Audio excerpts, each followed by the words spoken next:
In today's video, I'll guide you through the process of refilling the toner cartridge for your Canon Color LaserJet 716 printer.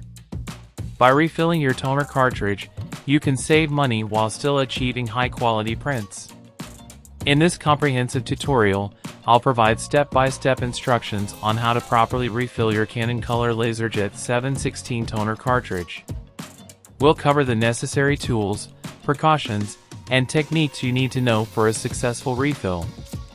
By the end of this video, you'll have all the knowledge and confidence to refill your toner cartridge and continue enjoying vibrant and sharp prints. Let's get started on this cost-effective printing solution. Don't forget to like, share, and subscribe for more helpful tutorials. Hit that notification bell to stay updated with future content on printer maintenance, troubleshooting, and optimizing your printing experience.